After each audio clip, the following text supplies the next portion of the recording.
আসসালামু আলাইকুম বন্ধুরা, ওয়েলকাম টু মহিস কিচেন। আমি আজ তোমাদের সঙ্গে শেয়ার করব রমজান স্পেশাল ইফতারির জন্য মজাদার ব্রেড পকোড়া বানাবার জন্য প্রথমে আমি মিডিয়াম সাইজের আলু সিদ্ধ করে নিয়েছি 3টে। আপনারা আপনাদের পরিমাণ মতো নেবেন, আমি 3টে নিয়েছি।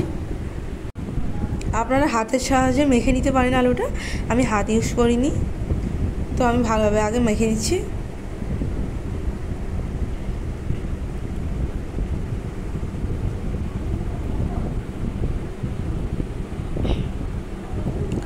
আলুগুলিকে ভালো করে মেখে নেওয়ার পর এতে দেব একটা পেঁয়াজ কুচি, একটা কাঁচা লঙ্কা কুচি, তারপর আমি এখানে দিয়ে দেব লঙ্কার গুঁড়ো, জিরের গুঁড়ো, ধনে গুঁড়ো, তার সঙ্গে দিয়ে দেব ধনিয়া পাতা। আমি প্রথমে দিইনি, আমি শেষে দিয়েছি, আপনারা প্রথমেই দিতে পারেন, আমি স্কিপ করে গেছি, আমি শেষে দিয়েছি। এরপর এতে দিয়ে দেব ধনে পাতা কুচি আর পরিমাণ মতো লবণ, আপনারা লবণ দেবেন পরিমাণ মতো। এবার সব কিছুকে হাতের সাহায্যে মেখে নিতে হবে, এইভাবে ব্রেড পকোড়ার পুরটা বানিয়ে নিতে হবে। এরপর ব্রেড পকোড়ার বেটারটা বানিয়ে নেব। এর জন্য একটা পাত্রে নিয়ে নেব 100 গ্রাম বেসন। এরপর এতে দিয়ে দেব হাফ চামচ হলুদ গুঁড়ো, হাফ চামচ লঙ্কার গুঁড়ো, তারপর তার সাথে দিয়ে দেবো পরিমাণ মতো লবণ। গুঁড়ো মশলাগুলি ভালো করে বেসনের সঙ্গে মেখে নিতে হবে। এরপর দিয়ে দেবো পরিমাণ মতো জল। আমি আগে ভালো করে মেখে নিচ্ছি, আপনারা চাইলে হাতের সাহায্যে মেখে নিতে পারেন। ভালোভাবে মশলাটার সঙ্গে আমি একসঙ্গে মিক্স করে নিয়েছি। আমি এরপর দিয়ে দেবো পরিমাণ মতো জল। আপনারা আপনাদের পরিমাণ মতো জল দেবেন, দেখবেন যেন ব্যাটারটা না খুব বেশি পাতলা হয়ে যায়।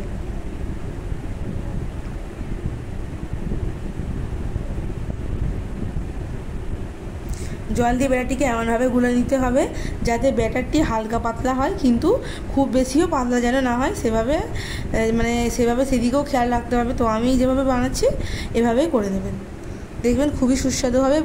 আর ব্রেড পকোড়াটা খুবই টেস্টি লাগবে, ভালো লাগবে, খুব সুন্দর লাগবে খেতে।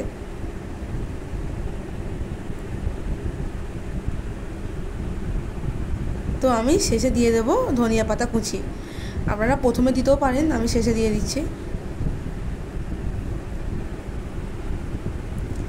আমি ধনিয়া পাতা কুচি দিয়ে আমি একসঙ্গে আরেকটু ভালো করে গুলে নেব। ভালো করে আমি গুলে নিয়েছি। তারপর যে আলুর পুরটা বানিয়ে রেখেছিলাম ওতেও আমি কিছুটা ধনিয়া পাতা কুচি দিয়ে দেবো, আপনারাও দিয়ে দেবেন। তো প্রথমে দিলে খুবই ভালো হয়, আমার মনে ছিল না, আমি শেষে দিয়েছি।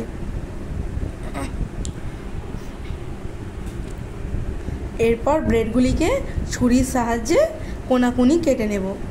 আমি যেভাবে কাটলাম আপনারা ওভাবেই করবেন, খুবই ভালো লাগে, শেপটা ভালো লাগে। তো ব্রেডগুলিকে কেটে নেওয়ার পর ব্রেডের টুকরোর উপরে আলুর পুরটি ভালো করে লাগিয়ে নিতে হবে।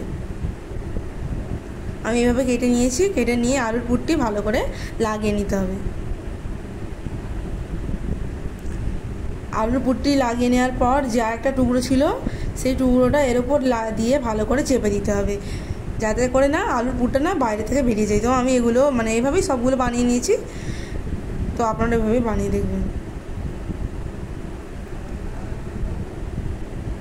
এরপর আমি কড়াইয়ে গরম তেল দিয়েছি, তেলে আমি গরম করে নিয়েছি। এরপর ব্রেডগুলিকে ব্যাটারে ডুবিয়ে ভালো করে চারদিক থেকে ব্যাটারটি মাখিয়ে নিতে হবে। তারপর গরম তেলে দিয়ে দেবো, ব্যাস, দিয়ে দিলেই উল্টে পাল্টে করে লাল লাল করে ভেজে নেব। তো আমাদের ব্রেড পকোড়া একেবারে রেডি। এভাবে আপনারা নিশ্চয়ই বানিয়ে দেখবেন, খুব কম সময়ে লাগে, বেশি সময়ও লাগে না। ইফতারির জন্য খুবই ভালো একটা রেসিপি, খুবই সুন্দর লাগে। আর এভাবে বানালে বাড়ির সবাই আপনার খুব নাম করবে, যে বলবে ভালোই হয়েছে, খুব সুস্বাদু হয়েছে। আমি একটা করে আমি লাল লাল করে উল্টে পাল্টে ভেজে নিচ্ছি।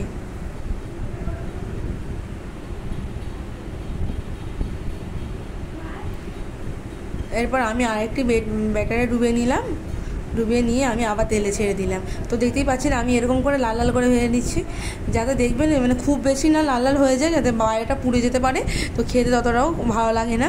তো আমি যেভাবে লাল লাল করে করলাম এভাবেই করবেন অবশ্যই, তো দেখবেন খুবই ভালো লাগবে আর সবাই আপনার তারিফ করবে।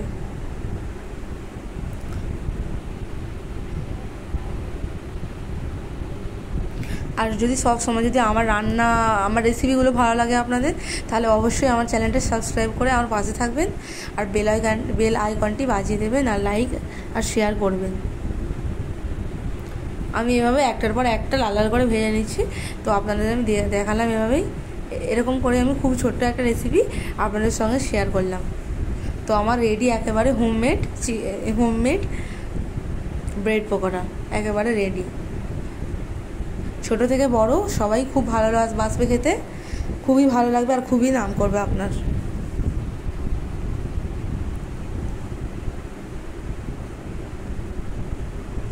লাল লাল করে ভেজে নিতেও দেখতেও খুব সুন্দর লাগছে।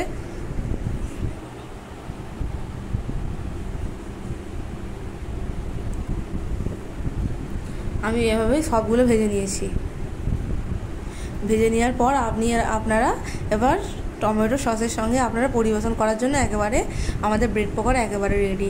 তো আমি ভেতরে কিছুটা পেঁয়াজ কুচি, শসা কুচি, গাজর কুচি আমি ভেতরে মাঝ বরাবর কেটে নিয়ে ঢুকিয়ে দিয়েছিলাম।